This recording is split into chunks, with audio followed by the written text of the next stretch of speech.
大家好，我是天天。今天呢，分享一个润肺化痰止咳养生汤，做法很简单，经常喝可以增强人体的免疫力，预防感冒。我们先准备一个梨，切成厚片，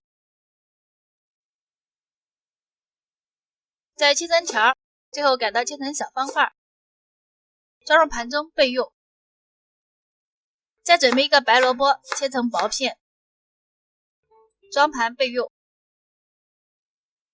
一块生姜切成薄片，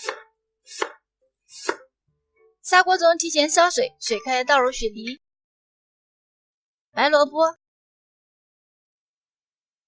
再放入姜片、几颗红枣、30克的黄冰糖、1块红糖，搅拌均匀，盖上盖子，大火煮开，转小火煮30分钟。